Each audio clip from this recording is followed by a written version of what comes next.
Welcome tonight's Baseball Blue Book live Q&A. Going to do something we've been wanting to do for a while. I'm going to do some kind of house cleaning here in the very beginning before I introduce our guests. You know, last night I sent out a tweet, unbeknownst to Eric and those of the Baseball Blue Book hierarchy. And I wanted to do that to see what type of response we would get. Overwhelming. I mean, I'm now up to over 400 videos that have been submitted by high school student athletes, all with the permission of parents. So before I go forward, my name is Walter Beede. Eric Wubina is I guess we're going to call him the president and big chief executive officer of the Baseball Blue Book.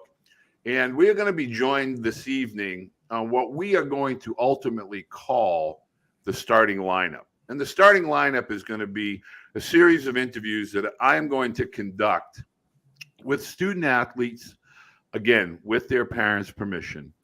And the sole purpose of that is to answer questions. I'm going to give some thoughts as to the video that the student athletes provide and just kind of give them some general information. Couple things right off the top. First of all, nobody has all the answers. I'm certainly not going to sit here and try to proclaim I'm going to have every answer for every student athlete. Fortunately, I have enough mentors in my circle where I can pick up a phone or write an email and I can kind of point student athletes and their families in the general geographical direction based on our discussion. But we're going to do this both live as we are here tonight, as well as I'm going to be doing interviews, and we're going to put them not only on the Baseball Blue Book, we'll put them into the podcast, we'll put them into the YouTube channel, only because other student athletes or other parents may have similar questions. So tonight we are joined from the great state of Minnesota. We have Hunter, and we have his dad, Brock Vadir, and it's Austin, Minnesota. Is that correct? Yep. Okay, welcome aboard, gentlemen. Welcome. And for whatever reason, Eric has gone rogue with his typical loyalties of the Royals and the Pirates, and we are now wearing a Cardinals hat. I'm not sure if there's any significance to that. No, you know what? Mine was just I think it was color coordination. I've got a whole bunch of hats, and one of the things that I'm thinking about doing, I interview a lot of coaches and players that have played in the majors. And I like to wear hats that kind of in the range of the area. So St. Louis was a Midwest town, and we're here with the Minnesota guys. I don't have a Twins hat. I asked for one for Christmas, and I did not get one. So that's my daughter's fault. So. Well, you know, I do want to ask you, Hunter. Out of all the videos that I received last evening. Hunter's kind of caught my eye for a variety of different reasons that we'll go over here in a bit. But the first thing that jumped out at me was the whole academic component. And I want to emphasize, all the student athletes and all the parents that we get a chance to speak with. Huge fan of those that take their academics seriously. That doesn't mean we have to have straight A's. It just has to mean there's a priority given to the academics. So, Hunter, congratulations to you as you're off to a great start. You're at 2024, correct? 2025. 2025, even better. Okay, so you're what I call highly projectable. You're the type of student athlete that I think is a great kind of first addition to the starting lineup because you're very versatile. So I want you to tell us the positions that you play and that you hope to play in college. So I am a center field / right-handed pitcher. In college, I would like to be an outfielder, but I would also like to pitch whatever I am able to. And so, Brock, tell me, because when I asked Hunter, and all the time, before I question any student athlete, I want to make sure I'm re-emphasizing. I always ask, do I have the permission of your parents? One of the questions that I asked Hunter was, well, who does your workouts? And he said, I work out with my dad. And so that caught my eye. And then as soon as I asked him about the movement screen, again, he threw up a game at me. So I want you to tell me, at what point did you get Hunter involved with regard to his physical development? Because you can definitely see that in the videos. Hunter was lucky enough to play in the junior future games in 2021. Yeah.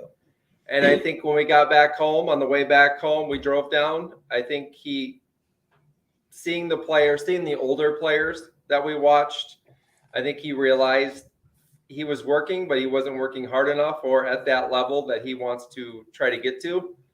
So I would say August of 2021, it began, and he wanted more. So we've bought the equipment in the basement and research and do as much, talk to him as many coaches as we can, and just start working. So we work out, depending on what's going on, 3 to 5 days a week, and Awesome. That's exactly what you need to be doing. And I think that's the first thing that caught my eye. So one of the things I want to let parents know, especially those that allowed their student athletes to send some videos, is one of the first, and it's my coaching eye that I'm able to look at some of these videos. First thing I'm going to look at is the current or present physicality, and then the projected body. What's that body going to look like in the fall of 2025? And in Hunter's case, it just stuck right out. I saw an athlete. I saw some physicality. I saw great grades. I saw athleticism. So in my opinion, Hunter, you are definitely on the right path. And so what's some of the questions that you might have early in the process that you would like to kind of have our help navigate? So one of my biggest questions would have to be about, like, when I am going to commit, or if I am, if I commit before my junior year, because I know that there is restrictions before that, are you still able to, like, let's just say, go to campus, see dorms, talk to like players that are playing at that point, and like see facilities?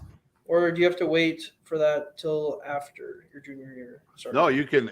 It's a great question, by the way. Yep. So we have what they call an official visit, and then we have what they call an unofficial visit. So you would be referring to right now as an unofficial visit, which is basically on the dime of your parents, or if you have a great summer job and you want to pay for yourself to get to a college campus. But that unofficial visit, there's some paperwork that you have to you have to deal with. You have to notify the college that you're going to be on campus for this particular time period. There are some perks. You can be given tickets. You have to sign for them. There's no meals that can be provided. There's no housing that can be provided. But as far as going on a campus tour, the college can provide that to you. They can take you around. Sometimes it's the director of baseball operations that handles those duties. And sometimes it can be a volunteer assistant. But absolutely, I strongly encourage, do as many visits as you can. And if you get comfortable, for instance, do you have a dream school? Is there a school out there that you have on your radar that you say, hey, if I can go to that school, that's where I'm going? I would say not so much of a dream school, but I have top 3 schools. Okay, fire away. I would say Xavier, University of Iowa, and University of North Carolina is more like the big dream school. Okay, so we got Coach Forbes. Now, are you familiar with all these schools as far as with regard to, their recruiting coordinators, or where are you at with those 3 schools? To an extent, I would say, yeah. Okay, well, the first thing I want to encourage you to do is I know you have a profile, but I want to make sure, update your videos on the Blue Book and make sure you identify those top 3 schools. Yeah. And so, if Coach Forbes and his staff are, they're, looking and they say, hey, we're looking for a center field, or I'm looking for a right-handed pitcher, because right out of the gate, you see 87 that you topped out at as a 2025, and you see your GPA, there's going to be people knocking on your door. And so if you put out there, hey, these are the 3 schools, let me tell you what that means. First of all, you yourself feel strongly that you're a Division I caliber baseball player. All 3 of those schools that you mentioned have strong programs. They've made regional appearances. In the case of North Carolina, they've been in super regionals and World Series with Coach Fox. But you're basically telling the college coaches, I feel that, in my opinion, I am a Division I caliber student athlete. I strongly encourage you to visit all 3 if you can. if that's something that you're able to do, whether it's Xavier, Iowa, and then North Carolina, but definitely visit that. But absolutely, you can visit. You can communicate and talk directly with the coaching staff. You can talk to the current student athletes. What I want to let you know, Brock, is I always encourage parents to find their way to the upper kind of levels of the stands, because that's where the parents hang out, by the way. They're never down by the dugout. They're kind of up, behind, the top level.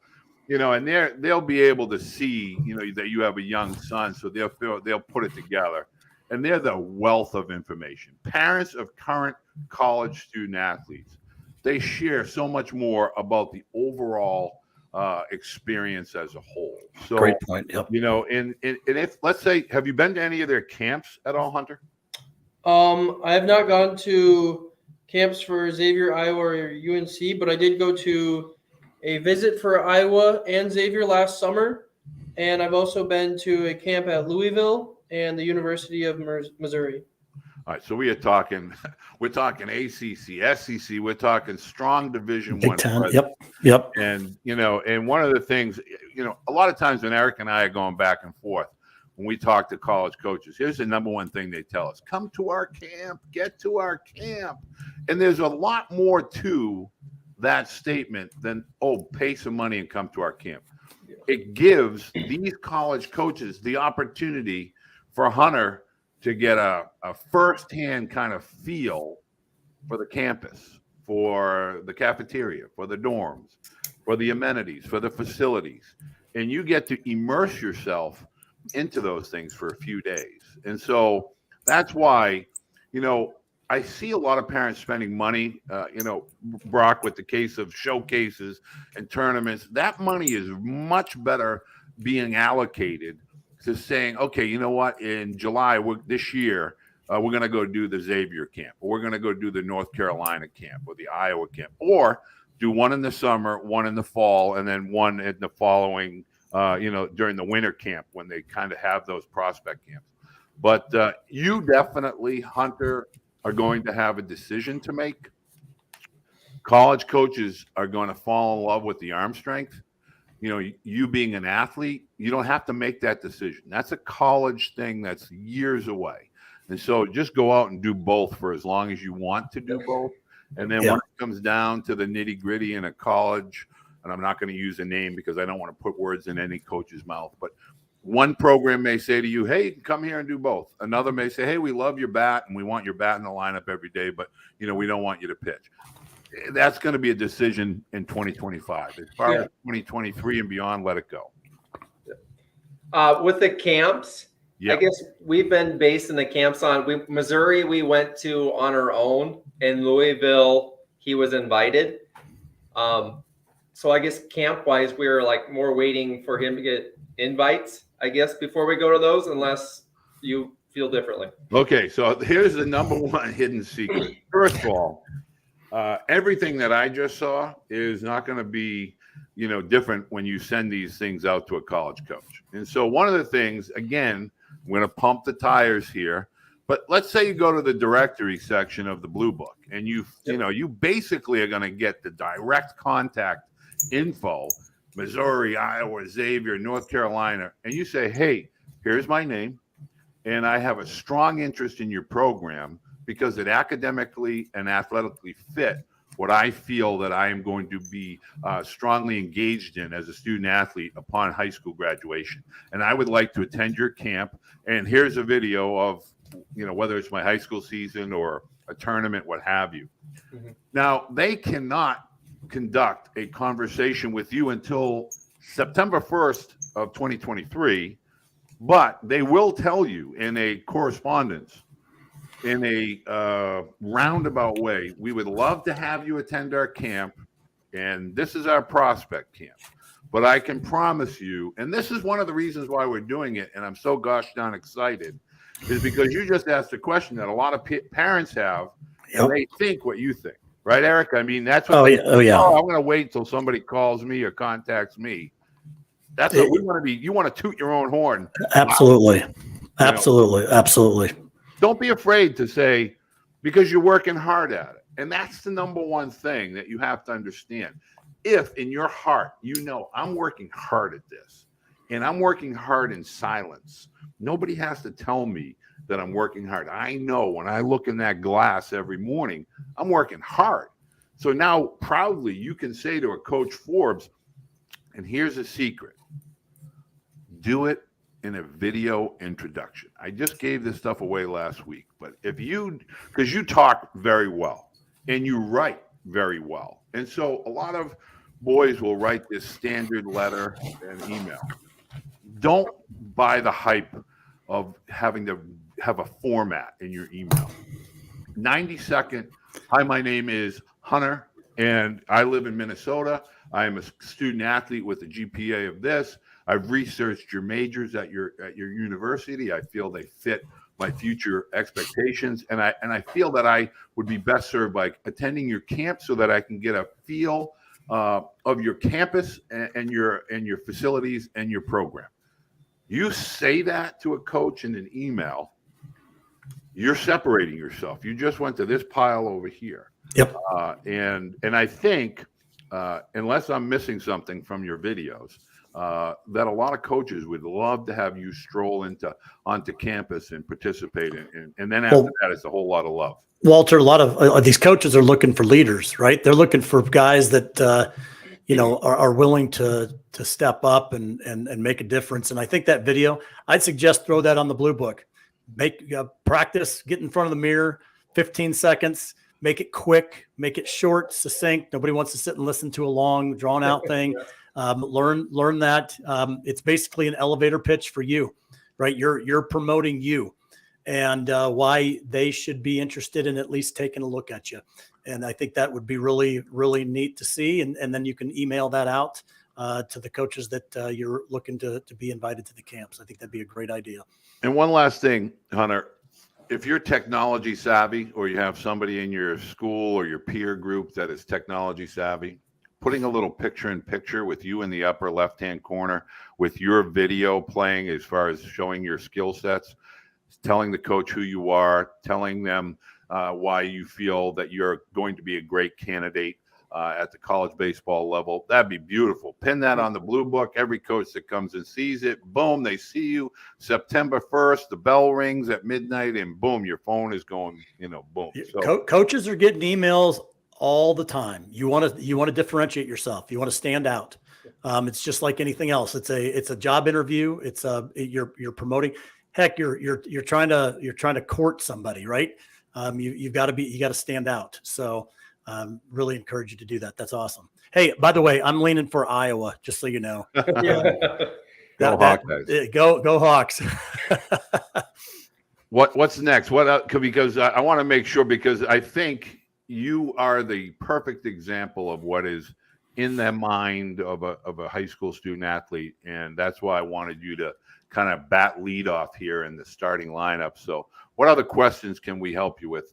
As a parent, so if he's fortunate enough to eventually commit to a school, will the athlete and the family know the cost of said school prior at commitment time, or is it going to be surprises afterwards?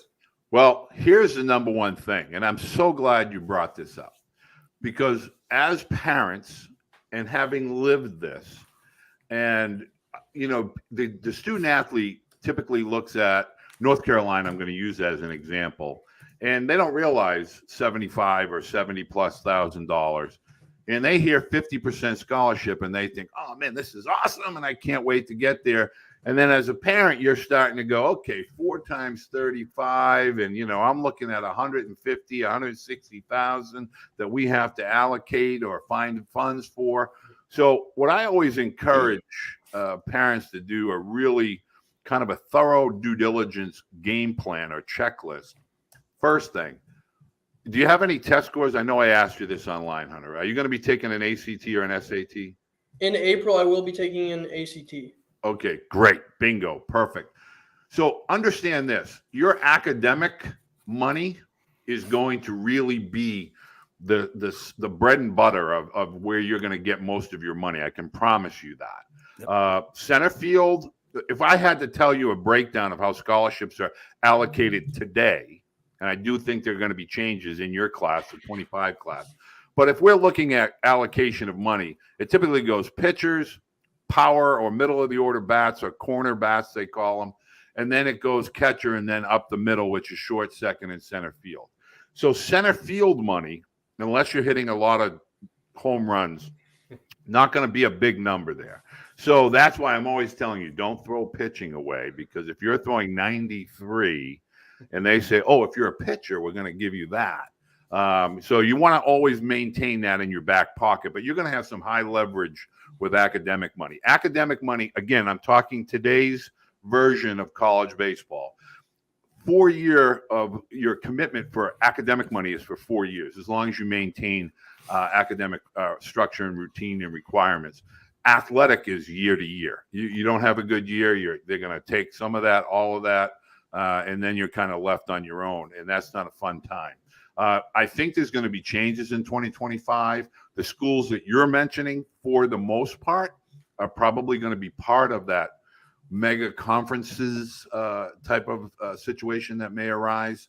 There's a lot of discussion going on there about allocations of full rosters, at least 25 to 30 full scholarships for baseball. I see that happening. What schools and what conferences, I don't know. But it is always a good idea to understand 50% to UNC is going to be much different than, say, 50% to, and I'm going to just use them, they're not on your list, LSU. LSU is like a 25 to 30,000 out of state. North Carolina is in that upper 60, 70,000. So 50% is not equal. And so what you really want to have a good idea of, when you take your ACT, keep taking it as often as you can. Yeah, that's why we're taking it early. Right. And the biggest reason why is there's really three big components to this. First and foremost, in ACT, you can super score. So every time you take it, if you do better in math, better in English, they're always going to use the best combined score. So that's one. Two, any notch above, generally the threshold is about 24. That's about the threshold where financial aid starts to kick in. But as you get into that 26 and 27 window, that creates a little bit more financial aid or grant money or scholarship money. But the biggest thing is you're showing dedication to the student. You're showing determination. You're showing accountability to being a student. And so a lot of times parents will say, oh, he already took it one time. He got a 27. That's great. Okay, but if you keep taking it, you're going to show the admissions department that you care as much for your academics as you do your athletics. And that's always going to help you with regard to financial aid. Hey, Hunter, what do you want to do? What do you want to study? My majors that I would like to study are either kinesiology, exercise sports science, biomechanics, or sports medicine, I would say. Okay, the healthcare. So you're in the science. You're going to be in the science. And so Iowa. Iowa. Okay, right, exactly. So every school, now UNC has a strong program there as well, but every school, when you attend or visit, you want to ask about those majors. Absolutely. Find a student athlete that has your major. Ask them, do you find it challenging as far as scheduling courses? Do you find it challenging as far as the time parameters with regard to practice and travel? They're going to kind of point you in the right direction. But always remember where you're currently at with regard to your transcript. Have you registered for the clearinghouse yet? That was one of our questions. When should we be doing that? Bingo. Okay, so that you want to start that now, only because, as a 2025, you're going to hit that window here coming into the spring of 23, and that's when all the magic begins to happen, meaning September 1st next year, you're going to start to be aggressively pursued. My opinion is you're going to get some love there on that September 1st evening, late, when I say late midnight. But if you're already in the clearinghouse and school X gives you a call, they may say, hey, can you add our code into your clearinghouse, which only means that anytime you take a test or your transcripts, they automatically are going into, the portal, for lack of a better term. And I'm not using that as far as transfer words. I'm just using that as academic, the admissions department. So if a college coach is interested in Hunter, he's going to go in and check and verify the academic, going to give you a big thumbs up, and is going to say, okay, this is a guy we can aggressively pursue because he knows you're going to qualify for a lot of academic money. That makes sense. Yep. I think, but as he's looking at different questions, obviously all those schools are really, really high quality schools, and baseball being the way it is structured from the scholarship perspective, you really need to take a look at the schools from your degree perspective. Really do your homework. Really do evaluation on that side. We've had a lot of other guests on. I think just last week, Walter, we talked about really the 4 steps, the 4 things that coaches look at in what you're doing. And academics is right there on the top, right? Baseball is the fourth one, right? It's academics, it's financial, it's the social aspects, and then it's baseball. And I really encourage players and parents, don't stray from that, right? Stay consistent in what needs to be done, because a lot of times baseball programs can really, there's a shine, there's a lust, you want to be up there, and all of a sudden it skews some of the things that you're doing, because long term, that's going to be a big time decision, and you've got to make sure that there's a lot of good coaches, there's a lot of good things, but you have to have the other 3 really down pat and really understand that before you move forward to that next one. Definitely. Fire away, Captain. Whatever you have, you fire away.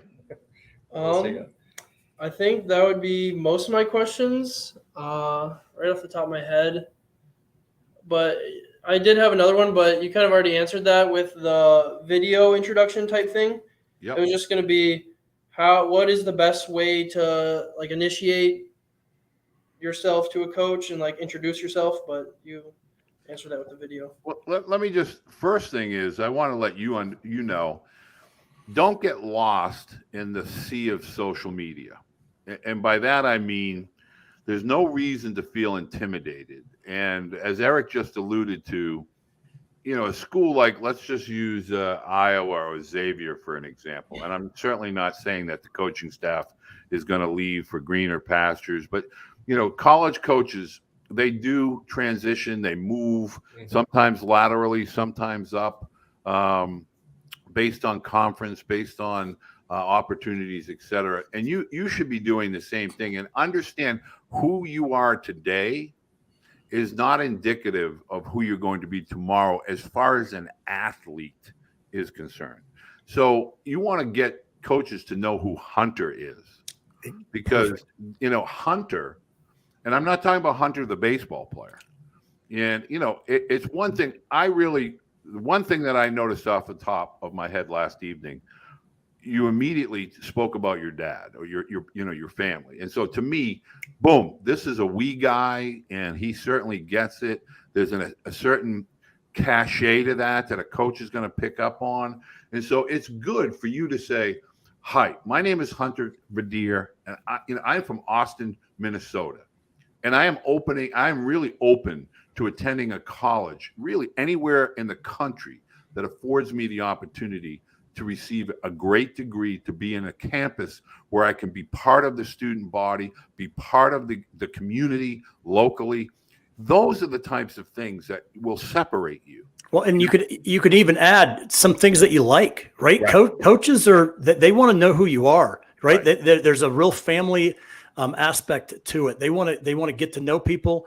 They usually bring people in that are kind of like-minded. So talk about the things that you like. I'm sure Austin, Minnesota, you're probably an outdoors kind of guy. That might be something you want to talk. Seriously, you want to. This is an interview of who you are, right? Your video will speak of your game and your ability, but who you are. They want to know who you are, and they're going through a lot of different emails and videos of a whole lot of kids. So you want to be able to stand out. So, where do you play in the summertime, Hunter? Starting around June 10th, I would say, for travel, and then I've played varsity for my school since 8th grade, so that's the spring. Okay, and then Awesome. During the summer, what states do you typically get to or go to during the summer? Last summer, we went to Iowa, Indiana, Kansas City, Missouri, and I think it was Indiana again. And then this summer, we go to Iowa twice, Minnesota once, Indiana, and Wisconsin. So my suggestion to you would be to kind of try to make your way within your schedule this summer because it sounds as if you hit the Iowas and you hit the Xavier area, you hit the Iowa, the Missouri, you hit those schools.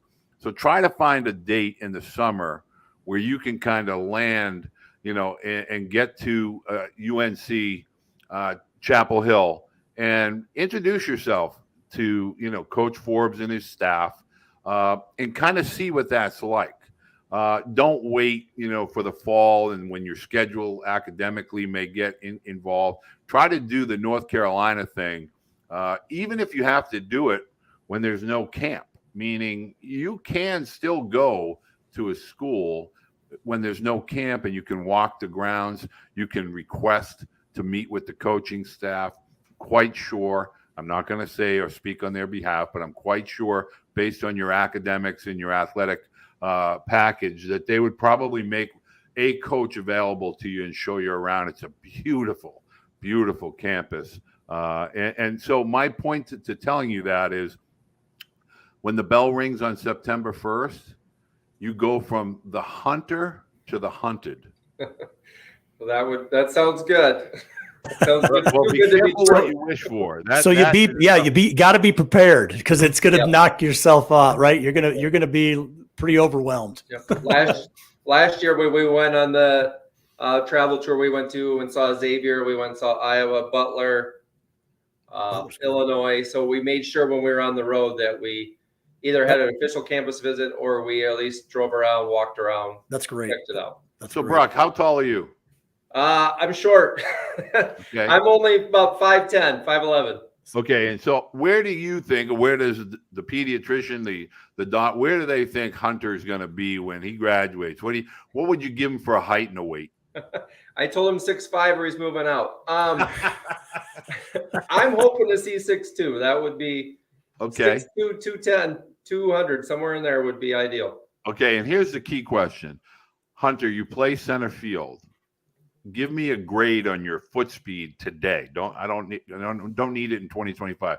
Would you say you're elite fast, you're very fast, or average? I would say I'm just between fast and very fast because obviously there's kids that are a lot faster than me, but I still am a little more fast than most fast people, I would say. So what I want you to understand Trick question.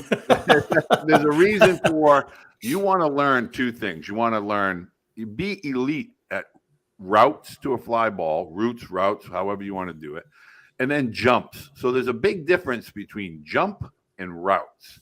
And so if you say to a coach, I want to play center field, you could grow into a right fielder. Now, if I said to you, a coach said to you, let's say, just hypothetically, Iowa, and they had the best academic package for you, and they said, you know what, Hunter, we see you as a great right fielder. What's the first thing that you think of when a coach says that to you? Yeah, why not? Okay. Do you know that the elite athlete, the best athlete in the outfield plays right field? Absolutely. So what I want you to understand is a lot of student athletes take that as a negative. But in reality, I'll tell you a great story. A young man by the name of Rhett Weissman from Massachusetts was a right fielder at Vanderbilt almost out of the gate as a freshman, but he was an elite high school center fielder, fast, strong, power, really, really talented young man. He got to college and he profiled as a right fielder because he had great speed, he had great jumps and took great routes, great hitter, really good advanced hitter, could move runners around, and he had an elite arm. And so a coach sees your arm strength, and if you say, well, I really don't want to pitch, I want to be in the outfield, they're not going to waste that arm strength in center. They're going to say to you, well, you got an elite arm. We're going to put that over in right field. So why I broach this subject, right field is the hardest outfield position to play because a lot of athletes don't play it and they don't understand the tail Right. 95% of college baseball is played right on right, meaning right-hand pitcher to right-handed hitter. But the elite programs that you're mentioning, they have great left-hand, really big middle of the order left-hand bats. So the right fielder gets a lot of action because our pitchers throw really hard. So the right-hand hitters are driving baseballs that do that banana thing. And then the left-hand hitters that get up there and they're trying to yank balls out of the yard. So if you play more right field in your travel experiences, or at least learn the routes as a right fielder, you're going to give yourself a really big check mark in the eyes of the college coaches when you can say to them, I've played a lot of right field. That's going to shoot you right up to the top of the list, because a lot of boys don't. A lot of boys get moved there and they learn how to play the position. Yeah. Awesome. Well, I personally Eric, I think this has gone fantastic. It's been great. I could have ever thought. They wrote your script for you. And Hunter, I want you to understand, this is your life. This is your now. This isn't mine. This isn't your dad's. This isn't any. This is your kind of future. And so the more that you take action towards that, the more accountable you are, the more college coaches are going to engage with you. So just keep that in the back of your mind as you're entering your summer after high school season. Awesome. So I want to thank you both, Hunter and Brock. I really appreciate your time. You were absolutely tremendous. If there's anything you ever need from either one of us, anything at the Blue Book, just send us a message, DM just like you have. I'll be following for sure. And I'll kind of watch your summer. And after September 1st, when, the Rocky Bell goes off, if you need any help with regard to kind of keeping everything straight, happy to help you if I can. All right. Thank you. Thank you very much. We appreciate it. Good luck. Good luck, guys. I'm excited to watch your career, Hunter. It's going to be really, really awesome. So work hard. Okay. We're going to answer some questions. Thank you, guys. Okay, Eric, I got a question. And the question that came in is the Blue Book. They're having, they want to understand when they load a video, how do they tag, I guess is the correct word? It's a great question, Walter. It's I guess the way to answer that is it's coming. Remember, the Blue Book has been a printed directory for over 100 years. The app is just released in March. We are constantly upgrading and adding features to it. We're working really hard. We're getting feedback from a lot of people in what we need. We already have a whole long list. Tagging is one of those. It just get them in there now. And in the next few weeks, we're going to be having a lot more features coming in. And we'll make sure everybody knows what those features are as we will post that information in the feed in the app. Great. I had another question that came in while we were talking with Hunter and Brock, and I want to let parents understand what the purpose is. High school coaches, man, they get kicked like dogs a lot of times. And, we talk college coaches, we talk travel ball. We're going to reemphasize high school baseball. And here's why. I feel extremely strong that the high school coach is the most important, is the most critical component to this whole process. He sees your son every day, totally whether agree. He's a teacher in school, he's around your son during practice.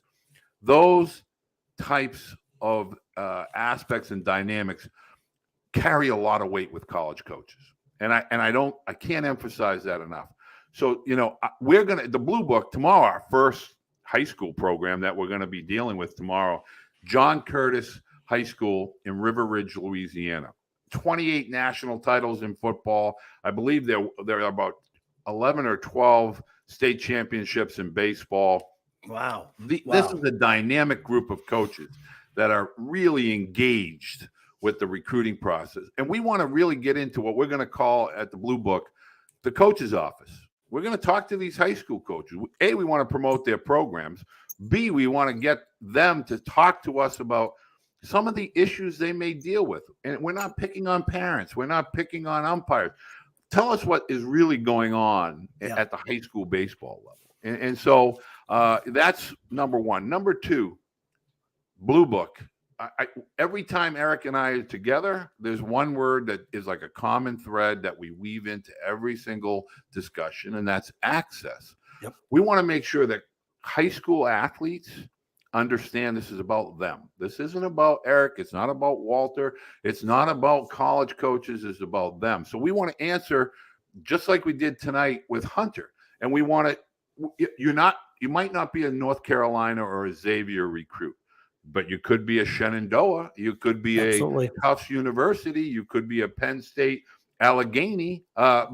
Without us looking at you, we can, if we have that opportunity, we can kind of point you in the right direction. And one of the things that the Blue Book is going to be able to do, not today, but we're going to be able to evaluate and kind of say, hey, you might fit this program. They're Right. in your backyard, and they're looking for a center fielder. They're looking for a catcher.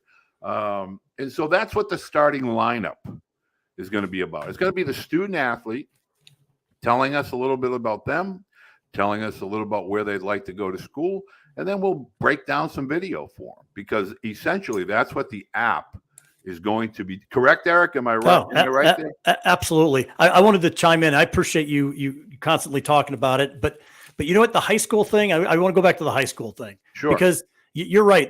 You started it with kind of getting kicked a lot. That's where it all begins, right? There's a lot of great high school coaches out there. And, there's been this trend of going to travel ball or finding elite teams, and everybody kind of puts the high school on the back end. But you're absolutely right. Coaches love that. Coaches love to have the recommendations from the high school coach. They understand, they know who you are. They've seen you for a number of years. Travel teams may only know you for a season.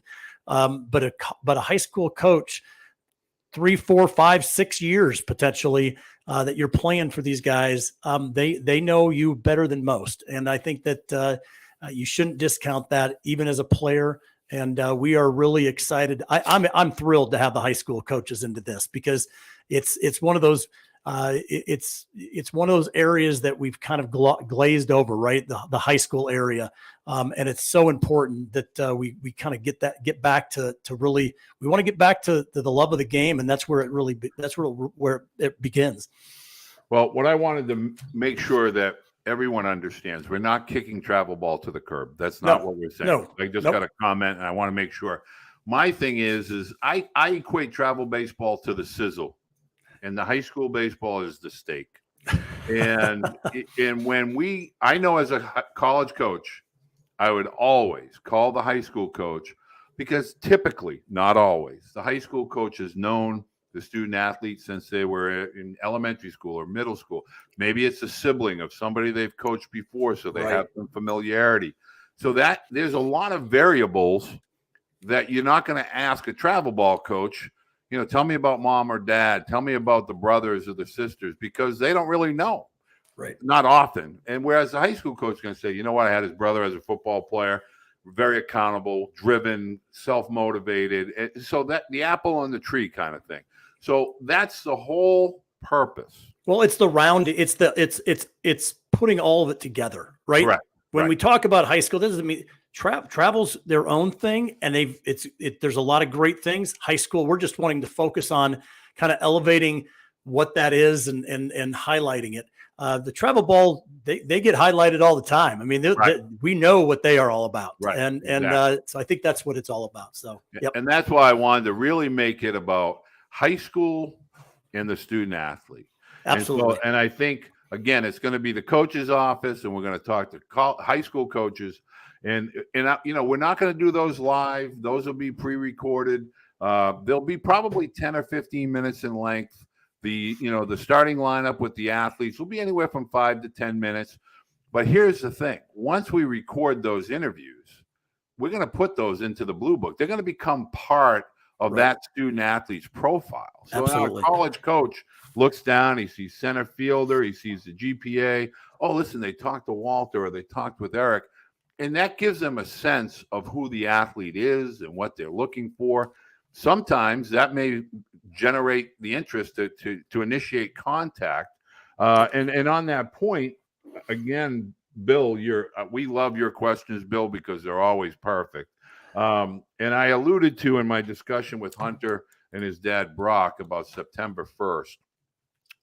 The answer to your question, Bill, and Bill asked, is it possible for schools to reach out on September 1st of a student athlete's junior fall that you may not have heard from before? And the answer to that is a definitive yes. A lot of times college coaches will see a student athlete for the first time during the summer. They look down and they say, okay, he's a 2025, which means he's going to be a rising junior next year or this fall coming up. And they'll begin to initiate a dialogue. Now, that doesn't mean that at midnight they're going to reach out, but sometime on or about September 1st, you'll get some form of either a text, a phone call. Typically, could be an email, it could be a snail mail. That's why I always tell student athletes, don't panic. Just because you don't see anything today or hear anything today doesn't mean something's not going on behind you. And so that's really when the gloves go on, is September 1st of your junior year.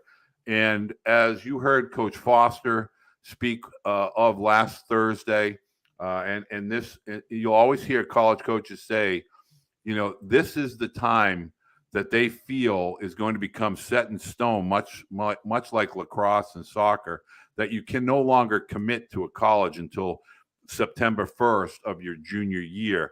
That is not currently the baseball rule. It is in softball and lacrosse. And so I do think baseball will follow suit. I think the committee will vote that in for this coming year in 2023. And I think that's going to go unilaterally across all NCAA Division III programs. So, Bill, don't worry about anything going on behind the scenes. September 1st, heck, I've seen guys get calls on September 2nd. Everybody feels let down when they don't get that rush of phone call or text message exchanges on September 1st. Just play it out. Don't worry about that. Let's see. We have one more from Bill. No, he's just saying thanks. Okay. Thanks, Bill. And then let's see. Okay. I'd like to ask, is that you, Eric, that's coming at me there? Yeah, that was me. That was a private chat earlier. So okay. It's shame on me for not looking, because I didn't even know that was I already got my questions in. I wanted to ask them some non-baseball ones. It's always nice to get to know the kids, what their interests are. So that's what I wanted to go down. So thank you.